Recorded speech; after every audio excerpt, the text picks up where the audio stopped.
M Liju, പ്രതിപക്ഷം ശക്തമാണ്. പ്രതിപക്ഷ നേതാവായി രാഹുൽ വരണമെന്ന മുന്നണിയാകെ ആഗ്രഹിക്കുമെന്നുള്ള വിവരങ്ങൾ പുറത്തു വരുന്നു. കോൺഗ്രസ് മറ്റന്നാൾ പ്രവർത്തക സമിതി ചേരുകയുമാണല്ലോ. പ്രധാനപ്പെട്ട ഒരു വിഷയവുമായി ഇന്ന് രാഹുൽ വാർത്താ സമ്മേളനം നടത്തുകയും ചെയ്തു. നമുക്ക് അതിലേക്ക് വരേണ്ടതുണ്ട്. അതിനു മുമ്പ് അപ്പുറത്ത് എങ്ങനെയാണ് ഈ സഖ്യകക്ഷി സർക്കാർ മുന്നോട്ട് പോകുന്നതെന്ന് നിങ്ങൾ കൃത്യമായി നിരീക്ഷിക്കുകയും അതിൽ നിന്ന് ആരെങ്കിലുമൊക്കെ പുറത്തേക്ക് വരാൻ സാധ്യതയുണ്ടോ എന്ന് ഏത് നിമിഷവും അത് വരാൻ സാധ്യതയുണ്ടെന്നും അടുത്തൊരു സർക്കാർ രൂപീകരിക്കാൻ സാധ്യതയുണ്ട് എന്നും കരുതുകയാണോ നിങ്ങൾ ചെയ്യുന്നത്? അതല്ല പ്രതിപക്ഷത്തിരുന്നാൽ മതി, നേരത്തെ എന്താണോ BJP നടത്തിയത് ആ ഒരു ശൈലിയിലേക്ക് ഞങ്ങൾ പോകുന്നില്ല എന്ന നിലപാടുണ്ടോ?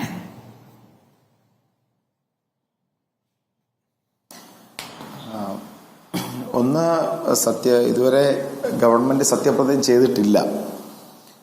പ്രതിപക്ഷത്തിരിക്കാനാണ്, അല്ലെങ്കിൽ ശരിയായ രീതിയിൽ കാര്യങ്ങൾ ഉരുത്തിരിഞ്ഞ് വരുന്നത് വരെ വെയിറ്റ് ചെയ്യാൻ തന്നെയാണ് ഇന്ത്യ സഖ്യത്തിന്റെ തീരുമാനം. അതാണല്ലോ കഴിഞ്ഞ ദിവസത്തെ നേതൃയോഗം തീരുമാനമെടുത്തിരിക്കുന്നത്. അല്ലാതെ ഗവൺമെന്റിൽ ഏതെങ്കിലും തരത്തിലുള്ള അട്ടിമറി സൃഷ്ടിക്കാൻ അല്ലെങ്കിൽ ഉള്ള ഒരു തീരുമാനവും ഇന്ത്യ മുന്നണിക്ക് മുമ്പിലില്ല.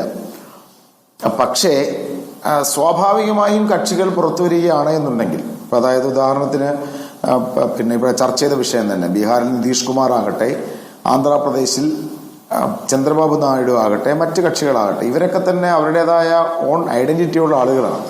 അപ്പോൾ അവരെ സംബന്ധിച്ച് ഇപ്പോൾ പുതിയ പുറത്തു വരുന്ന വാർത്തകളൊക്കെ അനുസരിച്ച് ചന്ദ്രബാബു നായിഡു സ്പീക്കർ സ്ഥാനം ആവശ്യപ്പെട്ടു എന്ന് പറയപ്പെടുന്നുണ്ട്.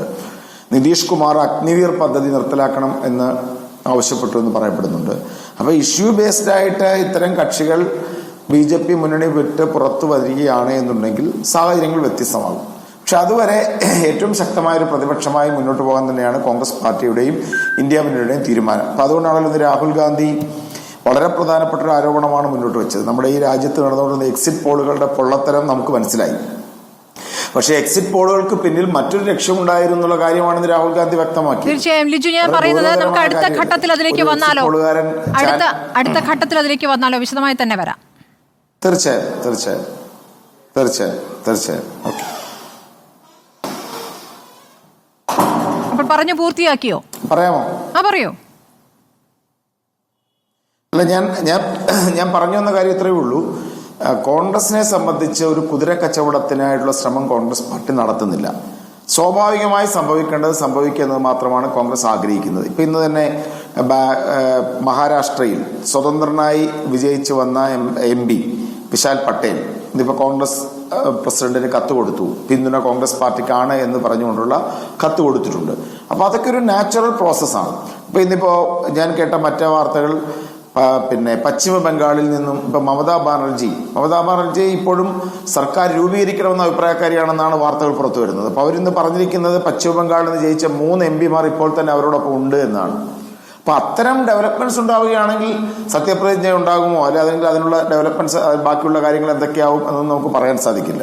നിതീഷ് കുമാറിന്റെയും ചന്ദ്രബാബു നായിഡുവിന്റെയൊക്കെ പൊസിഷൻസ് ഒരിക്കലും സ്റ്റേബിൾ ആണെന്ന് നമുക്ക് ആർക്കും പ്രഡിക്ട് ചെയ്യാൻ പറ്റും. ഒരു BJP പ്രതിനിധിക്കോ പ്രധാനമന്ത്രി നരേന്ദ്രമോദിക്കോ ഒന്നും പ്രഡിക്ട് ചെയ്യാൻ സാധിക്കില്ല. അപ്പൊ അതുകൊണ്ട് ആദ്യം സത്യപ്രതിജ്ഞ കഴിയട്ടെ എന്നുള്ളതാണ് എന്റെ അഭിപ്രായം.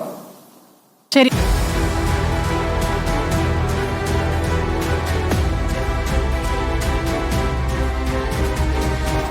ഡിബേറ്റ് വിത്ത് സ്മൃതി പരുത്തിക്കാട്.